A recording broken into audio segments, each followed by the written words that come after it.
And they are stone. Body में बनता है, ट्यूमर बनता है, कैंसर बनता है। अच्छा, ये सारी चीजें, मान लो आपको मैं ऑप्शन देता हूं, भगवान ऑप्शन देता है, आपके बॉडी में स्टोन नहीं बनेगा आज से, ट्यूमर का नामो निशान नहीं रहेगा, आपके बॉडी में कैंसर नहीं बनेगा, आप चाहते हैं या नहीं चाहते, तो क्या बोलेंगे आप कि स्टोन बने या ना बने? आप बोलेंगे नहीं भाई, हमें नहीं चाहिए stone, we don't want cancer, we don't want tumour, that's what, right? अच्छा, मैं आपसे ऐसे पूछता हूं, आप गाड़ी खरीदने गए, बोला कि ये गाड़ी है, गाड़ी में जैसे एसेसरीज है, उसमें से एक एसेसरी है ब्रेक, ये लगा दूं कि नहीं लगाऊं? क्या बोलेंगे आप? लगा दीजिए, राइट?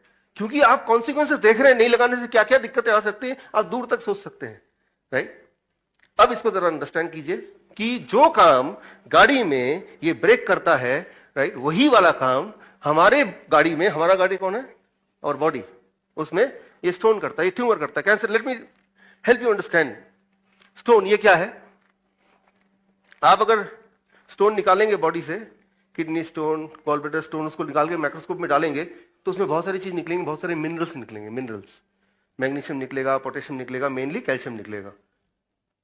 तो वो कैल्शियम, बॉडी क्या करता है, जब आप जो भी खाना खाते हैं उस खाने में बहुत सारे मिनरल्स होते हैं, और बहुत सारे ऐसे मिनरल्स हैं, इस फॉर्म में मिनरल्स है। कैल्शियम हमारे बॉडी के लिए बहुत इंपॉर्टेंट है, वो आपको पता ही है, लेकिन कैल्शियम कई सारे फॉर्म में बॉडी में जा सकता है। कुछ ऐसे फॉर्म होते हैं जो बॉडी उसको यूटिलाइज नहीं कर पाती है, और जब वो यूज नहीं कर पाती है तो बॉडी के पास एक ही रास्ता है कि उसको कहीं ना कहीं इकट्ठा करे। अगर इकट्ठा नहीं करेगा तो वो ब्लड में वो घूमता रहेगा, कहीं हार्ट में अटकेगा, ब्रेन में अटकेगा, and it will create brain stroke, it will create heart attack. तो बॉडी चाहती नहीं कि ऐसा हो, तो वो कैल्शियम जो बॉडी यूज नहीं कर पा रही है, बिकॉज वो उस फॉर्म में नहीं जिस फॉर्म में बॉडी यूज कर पाती है उसको, तो बॉडी क्या करेगा? उसको एक्युमुलेट करेगा, एक जगह इकट्ठा कर लेगा, right? So that is called stone, right? लेकिन वो इकट्ठा करते रहता है। जिस तरह से आपके घर में एक डस्टबिन है, राइट, जो भी कूड़ा आता है हर बार ले जाके आप म्युनिसिपैलिटी के डस्टबिन में जाके नहीं फेंक सकते, तो आप पूरे दिन भर में उसको इकट्ठे करते रहेंगे, इकट्ठे करते रहते हैं। दिन में एक बार आपने ऐसा जुगाड़ किया हुआ है कि कोई आएगा, वो डस्टबिन वो सारा खाली करके दोबारा से छोटा वाला डस्टबिन आपको वापस कर देगा, राइट? तो वो जो डस्टबिन का जो इंपॉर्टेंस है, नेसेसिटी है आपके घर में, कोई बोलेगा डस्टबिन तो अच्छा नहीं लगता, अच्छा दिखता नहीं घर पे, तो मैं डस्टबिन रखूंगा नहीं, ऐसा कोई हो सकता है?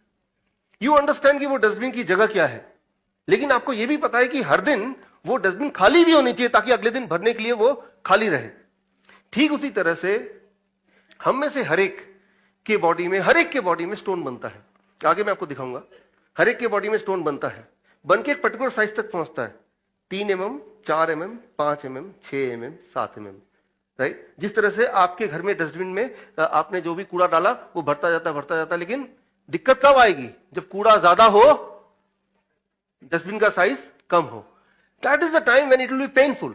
तब वो जो कूड़ा है इधर उधर फैलेगा, तब स्मेल आएगी, that is the time, right? कूड़ा होना, राइट, वो तो इनएविटेबल है, कूड़ा होना भी इनएविटेबल है, जरूरी है, और डस्टबिन का होना भी जरूरी है, लेकिन लिमिट है, राइट? वो इतना बड़ा डस्टबिन है कि एक दिन का जो कूड़ा है वो मैनेज कर लेता है। अधिकतर केसेस में कभी कभी आप में से किसी घर में पार्टी है, बर्थडे पार्टी है, उस दिन वो डस्टबिन एकोमोडेट नहीं कर पाएगा, इजंट इट? ठीक इसी तरह से आपके जीवन में भी कभी कभी अनजाने में ऐसी पार्टी हो जाती है कि वो स्टोन का साइज इतना बड़ा हो गया कि उसके लिए जितना नियुक्त साइज था उससे बड़ा हो गया, about 10 mm। That is the time जब आपको दर्द होना शुरू होता है, राइट? तो दर्द होना शुरू होगा तो आप क्या करेंगे? The first response is you will go to the doctor, right? तो डॉक्टर बोलेगा कि भाई स्कैन कराओ, अल्ट्रासाउंड कराओ, और उसमें वो स्टोन निकलेगा। स्टोन निकलेगा तो फिर अब तो आपको आगे की कहानी में क्या बताऊं, आपको पता ही है कि क्या क्या प्रोटोकॉल होंगे, किस तरह सर्जरी होगी, और बट वो कोई ऑप्शन नहीं है, वो स्टोन कोई खराब नहीं है, और बॉडी में मैकेनिज्म है, स्टोन अगर बनता है तो फिर वो स्टोन धीरे धीरे कम भी हो जाता है। वो मैकेनिज्म मैं आपको बताऊंगा आगे, राइट? तो अगर तो दर्द हो रहा है तो याद रखिए वो स्टोन होगा या ट्यूमर होगा या सिस्ट होगा या पॉलिप होगा। वो वैसे भी हमारे बॉडी में है, लेकिन उसकी साइज निर्धारित साइज से थोड़ा ज्यादा बढ़ गया है, दैट्स ऑल। अगर तो बढ़ गया है तो उसको लेट द बॉडी हैंडल, लेकिन बॉडी कैसे हैंडल करेगी, I will come to that, right? उसमें मैं अभी आऊंगा, how the body will handle. ठीक इसी तरह से हम कैंसर की बात करते हैं, हमें लगता है कैंसर एक बीमारी है। कैंसर, ऐसा कोई भी इंसान नहीं हमारे यहाँ पे जिसके बॉडी में कैंसरस सेल ना हो। कैंसर क्या है इसको थोड़ा अगर समझ लेंगे तो इसको जूझना कैसे है वो भी आपको इजीली अंडरस्टैंड हो जाएगा, how we can come out of it. In fact ये उल्टा है, किसी की बॉडी में अगर कैंसर ना हो तो उस इंसान को हार्ट अटैक, ब्रेन स्ट्रोक होने के चांसेस बढ़ जाते हैं। मैं आपको एग्जांपल देकर समझाता हूं वेरी सिंपली। ब्रेस्ट कैंसर सुना आपने, ब्लड कैंसर सुना आपने, लंग कैंसर सुना आपने, हार्ट कैंसर सुना है किसी ने? हार्ट कैंसर नहीं होता, heart is always protected from cancer, right? तो हार्ट कैंसर सुना नहीं, हर जगह कैंसर होता है, हार्ट इज प्रोटेक्टेड, राइट? तो ये क्लू दे रहा हूं मैं कि कैंसर इज इंपॉर्टेंट, राइट? वो कैसे इंपॉर्टेंट है वो मैकेनिज्म मैं आपको थोड़ा I will try to make you understand, so that उस मैकेनिज्म से you will start appreciating what is cancer and how we can take care of it. अब देखिए,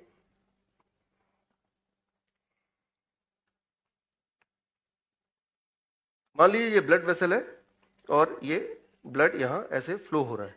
अब क्या होता है, जो भी कुछ आप खाते हैं, खाने पे वो मैं आऊंगा, वो 7वां रूल है, लेकिन अभी जो भी कुछ मैं यूज कर रहा हूं, जो भी कुछ खाते हैं उनमें से कई सारे ऐसी चीजें जो बॉडी उसको यूज नहीं कर पाती है। तो कई बार बॉडी स्टोन बनाती है, कई बार बॉडी ट्यूमर बनाती है, और जब ये दोनों चीज नहीं बनाती है तो बॉडी उस कूड़े को हियर एंड देयर थ्रो करने लगती है, और अगर वो ये क्या बन जाता है, इट इज कॉल्ड ब्लॉकेज, वो पूरे बॉडी में बनता है। तो ये ब्लॉकेज से जिनको बचना है तो चॉइस है कि उनके बॉडी में स्टोन बनेगा, ट्यूमर बनेगा, तो ब्लॉकेज के चांसेस कम है। लेकिन जो लोग हैं कि भाई स्टोन आसानी से नहीं बनता है या ट्यूमर नहीं बन रहा है, तो कूड़ा तो है, बॉडी तो कहीं ना कहीं फेंकेगी। मान लो आपके घर में कूड़ादानी नहीं है लेकिन कूड़ा तो फिर भी बनेगा, तो क्या होगा, वो कूड़ा कोई कहीं भी फेंकेगा। घर में जितने भी मेंबर हैं they will throw anywhere because there is no particular place, कोई एक जगह नहीं बनी हुई उसके लिए, राइट? अब ये जो ब्लॉकेज है ये कहीं भी बन सकता है। This blockage can be in heart, it can be in brain, it can be in kidney, it can be in lungs. Body के किसी भी ऑर्गन में ब्लॉकेज हो सकता है, और जहां भी होगा उस वाला ऑर्गन जो है वो ठीक से काम नहीं करेगा, तो फिर वो वाली बीमारी का नाम आपको बता देंगे डॉक्टर कि आपको तो ये वाली बीमारी है। वो किडनी फेलियर बोलेंगे या हार्ट डिजीज बोलेंगे, लेकिन कारण तो एक ही है कि वहां पे कूड़ा है जो इकट्ठा है, राइट? और वो धीरे धीरे बढ़ रहा है, एक लिमिट तक बढ़ रहा है, उसके बाद जब यहां तक पहुंच गए पूरी तरह से ये ब्लड फ्लो होना बंद हो गया। तो ऐसे में इसके आगे जितने भी सेल्स हैं, all the cells ahead of it, जिनको इस ब्लड से ऑक्सीजन एंड फूड मिल रहा था, उनके साथ क्या होगा, what will happen to them? They will be dying most of the time, right? तो वो वाले सेल्स मर जाते हैं, तो फिर वो किडनी पार्शली काम कर रही है, लंग पार्शली काम कर रहा है, बिकॉज वहां बहुत सारे डेड सेल्स हैं जो कि हमारे लिए काम कर रहे थे। ये बड़ा सिंपल है, ये तो आपको ऑलरेडी पता है। लेकिन जो बात मैं आगे बताने जा रहा हूं जो ज्यादा इंटरेस्टिंग है वो ये, जो कि 1% लोगों के साथ होता है, 1% ऑफ यू, 1 और may be little more than that. हर 100 में से 1 या 2 लोगों के साथ ऐसा होगा कि ये जो सेल्स हैं यहाँ के, ये बोलेंगे हमें नहीं मरना, will not die, in spite of the fact कि इनको ब्लड मिलना बंद हो गया, सप्लाई मिलनी बंद हो गई। तो ये क्या करते हैं, ये कहीं और से एक चोरी का रास्ता बनाते हैं, मेडिकली से बोलते हैं एंजियोजेनेसिस। एंजियोजेनेसिस मींस अपना ही एक चोरी का रास्ता बनाते हैं, ब्लड वेसल बनाते हैं अपना ही एक ऐसा ब्लड वेसल जिससे ये जितना चाहे ऑक्सीजन, जितना चाहे फूड ये चुरा सकें। तो बॉडी का ये ब्लॉकेज के बावजूद भी 2-4 दिन के बाद इन सेल्स के पास दोबारा से खाना आने लग जाता है, और 2-4 दिन बिना खाने के ये सेल्स रह सकते हैं, राइट? तो अब यहां पे एक दिक्कत है छोटी सी, चोरी में क्या दिक्कत होती है। मान लीजिए एक यूनिवर्सिटी का स्टूडेंट है, उसके पास पैसे नहीं है फीस भरने के 10,000 रुपए, वो सोचता है बैंक में डाका डालता हूं। डाका डाला, सामने बहुत सारा पैसा है। पहला ऑप्शन, वो 10,000 रुपए गिनेगा और भाग जाएगा। दूसरा ऑप्शन, जितने पैसे हाथ में आए वो उतना पकड़ेगा फिर भागेगा। पहला है दूसरा, कौन सा करेगा वो? His behaviour will be the second one. इरादा कुछ और था उसका, जब मकसद कुछ और था, लेकिन जब सामने एक्शन में आया तो कुछ और हो गया। ये तो आपको क्लियरली पता है। ठीक उसी तरह से हमारे सेल्स भी बिहेव करते हैं इंटरनली, कि जब एबंडेंस में फूड आने लगता है तो ये सिर्फ उतना ही नहीं ले रहे हैं जितना इनको जरूरत है जीवित रहने के लिए, ये एक्स्ट्रा सप्लाई ले रहे हैं। एक्स्ट्रा सप्लाई में क्या होगा यहां पे? This will keep on growing very very fast. What it will become? That is what is called cancerous. अब कैंसर में क्या दिक्कत है, यहां तक अभी तो एक ही जगह था, तो यहां पे इस वक्त आपको, यानी कि हमारी बॉडी को, हमारे कार को अब हमें दर्द होगा, पेन होगा, क्योंकि हमारे इस जगह के लिए, जिस सेल्स के लिए जितनी जगह लोकेटेड थी, जितनी जगह उसको नियुक्त की गई थी, उससे ज्यादा जगह वो ऑक्युपाई कर रहा है, और ब्रेन आपको बताना चाहता है, ड्राइवर बताना चाहता है कि कुछ गड़बड़ है, तो वो पेन के जरिए, दर्द के जरिए आपको बता रहा है। तो आप वो दर्द होते ही, और दर्द कंसिस्टेंटली रहेगा, राइट, तो कुछ दिनों में दर्द बढ़ेगा क्योंकि वो जगह बढ़ रही है। तो ये वाला टाइम है, दिस इज द टाइम जब आपका दर्द किसी के लिए बिजनेस बन सकता है, राइट, कि अब दर्द हो रहा है तो वो फिर जाएगा, हॉस्पिटल जाएगा, कहीं जाएगा, परेशान होगा, वो सोचेगा यहीं से कुछ इलाज मिल सकता है। लेकिन वो दर्द यही इतना ही बता रहा है कि इस जगह में जितने भी सेल्स हैं, उसको जितनी जगह हमने दी थी उससे ज्यादा जगह वो ऑक्युपाई कर रहा है, और ये बॉडी को ब्रेन बताना चाहता है, और बॉडी से ब्रेन बात करता है, वो एक सिग्नलिंग सिस्टम है, दैट इज कॉल्ड पेन, दर्द के माध्यम से, राइट। अब ऑटोमेटिक सवाल आएगा, तो क्या दर्द होने दें? दर्द तो बढ़ता जाएगा, दर्द तो सहा नहीं जा रहा।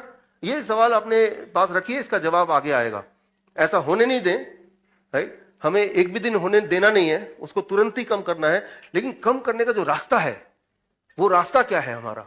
वो रास्ता बदलना है। कम करने का रास्ता, उसको स्कैन करके उसका साइज पता किया, अच्छा साइज 2 सेंटीमीटर है, ये तो कभी बस्ट हो सकता है, तो अब बायोप्सी करना है, चलो एक फिर और उसको खरोंचा, ठीक है ना, ये तो कैंसरस भी हो सकता है, ये तो ट्यूमर भी हो सकता है, और फिर एक, आप भूल गए आपका एक्चुअल मकसद इस जीवन में क्या था, सारा ध्यान आपके उस तरफ चला गया, और लाइफ की पेनफुल जो शुरुआत है वो तो हो ही गई, जो कि कभी खत्म नहीं होगी। अब यहां पे थोड़ा सा आगे देखिए, बॉडी क्या करता है। ब्रेन भी नहीं चाहता कि आप इतने दर्द में रहें, तो यहां पे जो सेल्स हैं, कुछ सेल्स, ये जब देखेंगे कि यहां रहना मुश्किल है, तो ये ब्लड वेसल में जाके, ब्लड में जुड़ के किसी और जगह जाके, किसी और ऑर्गन में बस जाएंगे, और वहां भी उनका बिहेवियर सेम ही होगा, चुराने का। तो क्या होगा? ट्यूमर मल्टीपल जगह पे होगा, right, that is what is called cancer. इसे कैंसर बोलते हैं, राइट। यहां पे इंपॉर्टेंट बात है, हमारे ब्रेन में कुछ मैकेनिज्म है। जैसे गाड़ी में क्या है कि जब पेट्रोल कम होने लगती है तो क्या होता है, या ब्लिंक करने लगता है, वो सेफ्टी मैकेनिज्म है हमारे पास, राइट। तो वो ब्लिंक होने लगता है। ब्लिंक होने का मतलब ये नहीं कि भाई आप ब्लिंक होना itself is a problem. Blink होना कोई प्रॉब्लम नहीं है, वो प्रॉब्लम आ सकती है अगर उसको आपने ध्यान नहीं दिया, that is the only thing. So ये सेल्स जब दूसरी जगह जाके रहने लगते हैं, तो वहां के जो और सेल्स हैं वो उसको इनवाइट करेंगे, रहने देंगे या नहीं देंगे। उसके लिए वो क्या करते हैं, वो जो सेल्स हैं बाकी ऑर्गन के, तो वो सेल्स एक सिग्नल भेजते हैं यहां पे आके कि भाई ये यहां पे सेल्स आए हैं। जब भी यहां से ये कहीं और माइग्रेट करेंगे, ये नए सेल में जाएंगे, नए ऑर्गन में जाएंगे, तो यहां से एक सिग्नल इधर वापस आएगा कि यहां आपके यहां से कोई आया है, तो क्या हम रहने दें? तो ये जो सेल्स हैं ये बोलेंगे नहीं नहीं, वो तो ट्यूमर है, वो तो कैंसरस है, वो तो चोर वाले सेल है। तो फिर हमारी बॉडी उस सेल्स को रिजेक्ट कर देगी। तो ब्लड वेसल्स के थ्रू, वो हमारी इम्यूनिटी के थ्रू, वो जो सेल्स हैं धीरे धीरे वो खत्म हो जाएंगे, हमारी इम्यूनिटी उसको खत्म कर देगी, वो कैंसरस सेल, और धीरे धीरे ट्यूमर छोटा होता जाएगा। गेटिंग द पॉइंट यहाँ पे, राइट। तो यानी कि ट्यूमर एक साइज के बाद बढ़ नहीं सकता, कि बढ़ने से पहले उसको स्प्रेड होना पड़ेगा। स्प्रेड होंगे तो वो सिग्नलिंग सिस्टम, जैसे मान लो मैं आपको एग्जांपल दे रहा हूं, आपके घर में नॉक होता है, आप दरवाजा खोलते हैं, एक स्ट्रेंजर, एक अनजान आदमी है, वो बोलता है कि आपके घर में रहना है मुझे।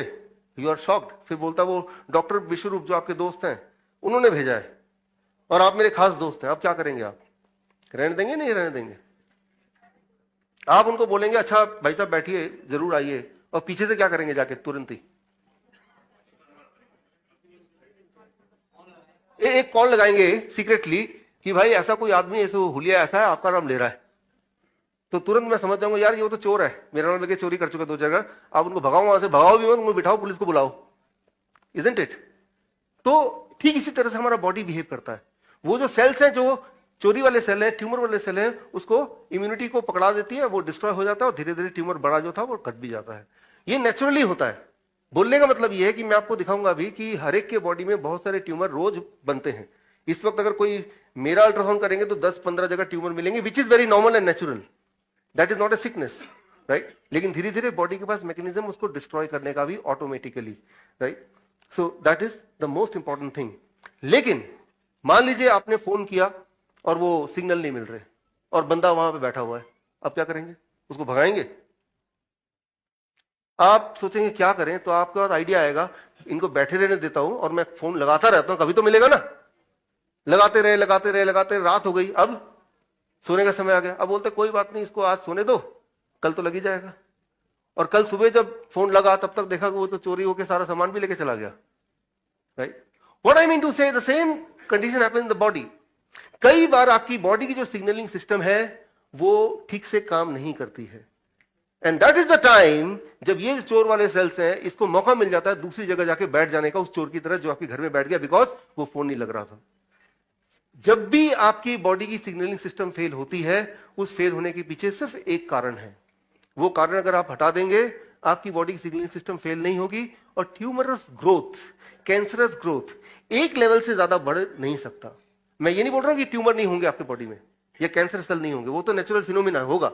मैं ये नहीं बोल रहा हूं कि घर पे डस्टबिन नहीं होगा, डस्टबिन तो होना ही होना है, लेकिन उसका साइज और कितना कूड़ा निकलेगा वो एक मैनेजमेंट है, राइट। सो वो एक चीज, उसे बोलते हैं टेक्निकली केमिकली उसका नाम है, एक चीज है दैट इज, वो अगर अपने बॉडी से आप हटा दें तो सिग्नलिंग सिस्टम की फेल नहीं होगी। सिग्नलिंग सिस्टम फेल नहीं होगी तो ट्यूमर एक लेवल से ज्यादा बढ़ेगा नहीं, वो अपने आप वैनिश हो जाएगा। उस नाम को, उसको कहते हैं, I am writing here, dioxin, या इसको और कहते हैं डीएलएस, डायक्सिन लाइक सब्सटेंस। डीएलएस क्या होता है, आसान शब्दों में इसको बता दूं, किसी भी तरह का केमिकल जो बॉडी के लिए नहीं बना, जैसे दवा लेते हैं तो वो केमिकल है, राइट, प्रोसेस्ड फूड लेते हैं वो केमिकल है, राइट, तो या किसी चीज को बहुत ज्यादा जलाते भुलाते हैं तो उसका जो काला काला उसका राख रह जाती है, दैट इज ए डाइऑक्सिन। वो जब बॉडी में जाता है तो वो हमारे बॉडी के सिस्टम को, सिग्नलिंग सिस्टम को फेल कर देता है। ठीक उसी तरह से याद कीजिए, बजाज स्कूटर, कई बार हमारा स्पार्क प्लग हम उसको साफ करते थे, याद है, क्योंकि उसमें कचरा भर जाता था। तो कचरा भरेगा तो वो सिग्नल नहीं आएगा, सिग्नल नहीं आएगा तो वो स्कूटर स्टार्ट ही नहीं होगा। ठीक उसी तरह से आपके बॉडी की जो सिग्नलिंग सिस्टम है उसको फेल करने के लिए only one thing which is chemically called dioxin, और it is called DLS. And what is that, कि जब भी कोई केमिकल बॉडी में जाएगा तो दैट कैन फेल इट। तो जब भी आप कोई भी दवा लेते हैं, कोई भी केमिकल लेते हैं, चाहे वो डायबिटीज की दवा हो, हार्ट की दवा हो, कोई भी दवा हो, that is adding to failing your signalling system. वो आपसे बेकी काम कर रहे हैं, अपने ही सिग्नलिंग सिस्टम को फेल करने की तरफ उसको बढ़ा रहे हैं, right. So our body is not design to take the medicine. Obviously फिर सवाल आएगा, तो मैं हार्ट का पेशेंट हूं, पिछले 10 साल से दवा ले रहा हूं, कल से दवा ना लूं क्या? ये क्वेश्चन बड़ा इंपॉर्टेंट है, इसका आंसर आएगा, लेकिन उससे पहले आपको मैकेनिज्म थोड़ा बहुत अंडरस्टैंड करना पड़ेगा। अब आती बात, हार्ट कैंसर क्यों नहीं होता? हार्ट कैंसर सिर्फ इसलिए नहीं होता, मैंने आपको बताया था कि ये जो चोर रास्ता ये कितने दिन में बन जाएगा, कितने दिन में बनेगा? लगभग 3-4 दिन, 2-3 दिन में। और उतने दिन ये जो सेल्स हैं वो बिना ऑक्सीजन के रह सकते हैं, बॉडी के अलग अलग जगह के सेल्स, सिवाय हार्ट के सेल्स के। हमारे सारे ऑर्गन में, सारे मसल्स में हार्ट ही एक ऐसा ऑर्गन है जो लगातार काम करता है जब से आप पैदा हुए हैं। बाकी तो रेस्ट मिल जाता है ना, पैरों को, हाथों के मसल्स को, हार्ट को मिलता है? मिला कभी? क्या आप चाहेंगे यार काफी साल हो गए, तुम भी थोड़ा रेस्ट ले लो? नहीं, you don't want it, right. आप, right, you will not dare to ask the heart to take a rest. तो हार्ट के मसल्स 1 सेकंड भी रेस्ट नहीं लेते हैं। क्योंकि वो 1 सेकंड रेस्ट नहीं लेते हैं तो उसको लगातार continuous supply of oxygen and food चाहिए in comparison to other cells. तो हार्ट के सेल्स 2 दिन वेट नहीं कर सकते कि ये वाला रास्ता बने, उससे पहले ही वो इट विल डाई। इसीलिए हार्ट अटैक होता है, इसीलिए ब्रेन स्ट्रोक होता है, राइट। बाकी सेल्स जो जहां जहां वेट कर सकते हैं वहां पे तो कैंसर बन जाता है, ट्यूमर बन जाता है, लेकिन ट्यूमर को भी ठीक किया जा सकता है, वो भी ठीक हो जाता है, राइट। सो अब हम यहां पे, मैं ये बोल रहा था कि ये जो बॉडी के नेचुरल मैकेनिज्म है, कैंसर के बनने के, ट्यूमर के बनने के, स्टोन के बनने के, बॉडी का नेचुरल मैकेनिज्म है। At the same time body के पास तरीका है, वो डस्टबिन में डस्ट जमा हो गया, कूड़ा, उसको 24 घंटे बाद वापस फेंक दो, खाली डस्टबिन दोबारा रख दो। ये लगातार आपके घर में हर दिन होता आया है, राइट। हमारे बॉडी भी एक घर है, उसमें भी रोज ये होता है। लेकिन अगर कोई बीच में अड़ंगी लगाए कि आप तो ड्राइवर सीट पे बैठे हैं, लेकिन बॉडी के सारे कंट्रोल ड्राइव कार की तो आपने किसी न किसी को दी हुई है, एक डायबिटीज की दवा ले रहे हैं, फिर शाम को हार्ट की दवा ले रहे हैं, रात को सोने से पहले कोलेस्ट्रॉल वाली दवा या कोई और दवा ले रहे हैं, तो ऐसे में हमारा जो ड्राइवर यहां बैठा है वो ड्राइवर सोचता है, यानी कि ब्रेन, यार तुम ही कर लो यार, मैं क्या कर रहा हूं, राइट? तो यू आर बेटर जज देन मी। तो ये जो कंट्रोल है इसको हर हाल में अपने हाथ में रखना है। और जिन लोगों ने आप में से ये कंट्रोल किसी और को दिया हुआ है, यानी कि जो लोग दवाइयों पे हैं, वो कंट्रोल धीरे धीरे वापस लेना है। धीरे धीरे कैसे एग्जैक्टली वापस लेना है, स्टेप बाय स्टेप, क्योंकि वो कंट्रोल वापस लेने में आपकी कोई मदद करेगा? डॉक्टर मदद करेगा? नहीं करेगा, नहीं करेगा। वो आपके घर वाले जो यहां पे नहीं आए वो मदद करेंगे? हाँ, आप जाके बोलेंगे मैं एक सेमिनार में गया था तो ये दवाइयां कल से मैं छोड़ रहा हूं, क्या बोलेंगे? पापा आप तो हेल्थ सेमिनार में गए थे और ये मेंटल पेशेंट बन के आ गए, चलो पकड़ो इसको, जाके पहले तो डॉक्टर को दिखाओ। वो भी मदद नहीं करेंगे। यानी कि जो भी यहां पे आप सीख रहे हैं चुपचाप ही करना पड़ेगा, सीक्रेटली करना पड़ेगा आपको, right? So coming to the second rule, and that is stone, tumor, cancer, these are not disease. These are like the dustbin, these are like brakes, which are very very important for the body. लेकिन ये break भी कई बार fail हो जाते हैं क्योंकि हम अपना कंट्रोल किसी और को दे देते हैं। That one reason is dioxin. I told you dioxin is nothing, chemicals, too much chemical in the body, that is called dioxin, DLS जिसको बोलते हैं। तो केमिकल में दवाइयां भी तो केमिकल ही हैं, राइट? तो उसको भी आपको खत्म करना पड़ेगा, कम नहीं करना पड़ेगा, खत्म करना पड़ेगा। और अगर आप सोचते हैं कि दवाई खत्म कर देंगे तो कहीं ऐसा ना हो कि मैं मर जाऊं या मुझे हार्ट अटैक आ जाए, कुछ आ जाए। एक बात याद रखिए, मैंने वैक्सीन का एग्जांपल दिया, आगे भी मैं आपको एग्जांपल दूंगा। अगर आप जिंदा हैं तो दवाइयों की वजह से जिंदा नहीं है, आप दवाइयों के बावजूद भी जिंदा हैं। इस बात को समझिए।